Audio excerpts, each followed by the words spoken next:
Saat ini kita masuk dalam sesi tanya jawab bersama dengan Pendeta Sani Manopo. Shalom Pendeta. Shalom juga Yola. Terima kasih Pendeta sudah mau menjawab pertanyaan dari teman-teman yang telah menuliskan di kolom komentar YouTube channel Diskusi Sekolah Sabat. Untuk yang pertama Pendeta datang dari Misael. 1 Korintus 1 ayat 27 dan 28. Ya. Yang bodoh, yang memalukan, yang tidak terpandang, yang hina, yang tidak berarti dipilih Allah. Bukankah Tuhan juga memakai orang-orang hebat di mata dunia seperti Daniel, Yusuf, dan yang lainnya? Apakah kita tidak perlu jadi orang hebat di mata dunia untuk dipilih Allah? Mungkin saya bacakan dulu ya, ayatnya Pendeta di dalam 1 Korintus 1 ayat 27 dan 28. Tetapi apa yang bodoh bagi dunia, dipilih Allah untuk memalukan orang-orang yang berhikmat. Dan apa yang lemah bagi dunia, dipilih Allah untuk memalukan apa yang kuat. Dan apa yang tidak terpandang dan hina bagi dunia, dipilih Allah, bahkan apa yang tidak berarti, dipilih Allah untuk meniadakan apa yang berarti. Oke, terima kasih Yola. Coba perhatikan baik-baik ayat yang ke-27 itu. Iya. Paragraf pertama. Tetapi apa yang bodoh bagi dunia, dipilih Allah untuk memalukan orang-orang yang berhikmat. Jadi ini tidak bilang Tuhan memilih orang bodoh. Ya. Tuhan memilih apa yang dianggap bodoh oleh orang-orang dunia. Dapat ya poinnya ya? Kan Tuhan tidak memilih orang bodoh menurut ayat ini. Tuhan memilih apa yang dianggap bodoh bagi dunia. Apa yang contoh dalam Alkitab? Menurut Yola, kira-kira siapa yang dianggap remeh, rendah, bodoh bagi dunia yang ada di Alkitab? Murid-murid Yesus yang nelayan itu Pendeta. Murid-murid Yesus para nelayan tuh. Iya. Bahkan Yesus sendiri. Betul kan? Masa anak tukang kayu dari Nazaret? Iya kan? Jadi penilaian dunia adalah bahwa orang menilai seseorang dari hebatnya dia, kekayaan dia, betul kan? Status dia. Tetapi kalau perhatikan baik-baik, Tuhan memilih orang yang dianggap bodoh. Pertanyaannya adalah, apa sih maksudnya dalam 1 Korintus ini, khusus 1 Korintus 1, jadi Rasul Paulus, kalau umpama Yola membaca nanti konteks dari 1 Korintus pasal 1 ini, jadi Rasul Paulus menegur kesombongan orang-orang yang ada di Korintus. Dalam hal apa?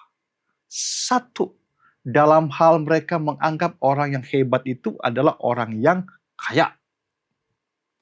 Statusnya bangsawan. Orang yang intelektual. Ya kan? Orang yang berpendidikan tinggi. Itulah orang-orang yang hebat. Jika orang-orang tidak ada status-status seperti demikian, dia bukan orang hebat. Makanya Tuhan bilang, hey, tidak. Aku memilih orang-orang yang dianggap bodoh. Untuk apa di sini dibilang?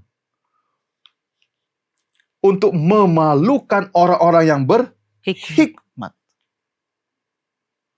Petrus nelayan, Andreas nelayan, iya kan? Tuhan pilih mereka. Kalau kita lihat di dalam Alkitab, orang-orang yang tanda kutip Rahab, orang asing, Tuhan pilih. Ruth, bukan bangsa Israel, Tuhan pilih. Naaman, Tuhan pilih. Tetapi kebalikan juga, Tuhan juga memilih orang-orang yang hebat. Orang-orang hebat yang ada di dalam Alkitab. Siapa mereka? Raja Daud. Betul kan? Siapa lagi dalam Alkitab? Paulus. Yusuf. Tuhan memilih. Terima kasih pendeta untuk penjelasannya. Jadi bukan yang bodoh menurut kita, pandangan kita ya pendeta, tapi bodoh menurut dunia, pandangan dunia. Iya. Oke. Terima kasih. Ada pertanyaan selanjutnya datang dari Luciana Sitorus. Banyak gereja bahkan pelayanan sekarang ini bukannya bersatu atau kolaborasi, malah kompetisi. Bagaimana menanggapi hal ini? Ya, Yola, kita harus jujur secara realitas. Betul kan? Iya. Maksudnya kita harus seimbang. Tapi kita juga tidak punya hak untuk menghakimi gereja atau seseorang dalam hal pelayanan, pemirsa. Tapi kita lihat mana apa yang dikatakan oleh Alkitab. Iya. Khususnya masalah kompetisi, bukan? Coba kita baca dalam Alkitab. Siap. Filipi 1. Filipi 1 ayat yang Filipi 1 ayat yang ke-15. Apakah memang kompetisi atau persaingan ada nggak dalam Alkitab? Ada orang yang memberitakan Kristus karena dengki dan perselisihan, tetapi ada pula yang memberitakannya dengan maksud baik. Terus ayat 17. Ayat 17, tetapi yang lain karena kepentingan sendiri dan dengan maksud yang tidak ikhlas, sangkanya dengan demikian mereka memperberat bebanku dalam penjara. Jadi poin apa yang kita dapat dari situ? Kompetisi pun sudah ada di zaman Alkitab. Iya. Ada orang merasa hebat, ya kan, untuk menunjukkan kepada orang yang lain. Ada yang membawakan firman Tuhan karena iri hati. Jadi di dalam Alkitab sudah ada kompetisi. Nggak ada, tidak ada. Jadi kita mau bilang kompetisi itu salah, tapi sudah ada dalam Alkitab. Kita mesti jujur. Ya. Bahkan di antara murid-murid sebelum Yesus salibkan, murid-murid berkata, siapakah yang terbesar? Siapa yang mau duduk di sebelah kiri? Siapa yang duduk di sebelah kanan? Kompetisi ada. Maksudnya gini, kita nggak bisa sangkal bahwa tidak akan ada kompetisi, betul kan? Iya. Kompetisi itu pasti akan ada. Makanya Paulus menegur kesombongan orang-orang Korintus bahwa pelayanan itu bukan dilihat dalam hal status. Masih ingat pada waktu Nabi Samuel memilih raja, bukan? Memilih raja. Terus dia ketemu seorang yang bernama Daud. Coba baca dulu. 1 Samuel 16 ayat 7. Bagaimana cara Tuhan memilih seseorang? 1 Samuel 16 ayat 7. 16 ayat yang ke-7 dikatakan di sini. Tetapi berfirmanlah Tuhan kepada Samuel, janganlah pandang parasnya atau perawakan yang tinggi, sebab aku telah menolaknya. Bukan yang dilihat manusia yang dilihat Allah. Manusia melihat apa yang di depan mata, tetapi Tuhan melihat hati. Jadi Tuhan melihat hati kita. Nah, kalau bilang hati kita, tidak memandang kamu orang kaya, kamu orang miskin, kamu orang hebat, kamu statusnya, gelarnya luar biasa. Tidak. Tapi Tuhan mau memilih orang yang mau dipakai. Ya.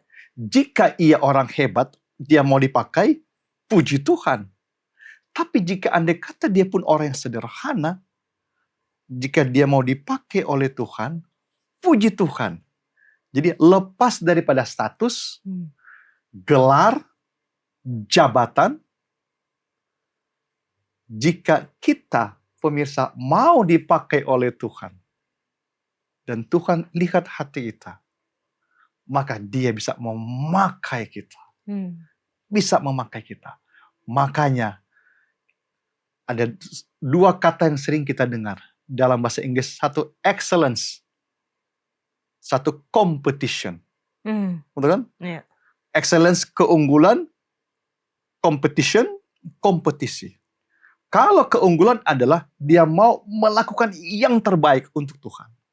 Tapi kalau kompetisi, dia mau melakukan yang lebih baik dari orang lain. Nah, kita mau melakukan yang excellent. Memang melakukan pekerjaan Tuhan harus melakukan yang terbaik. Iya.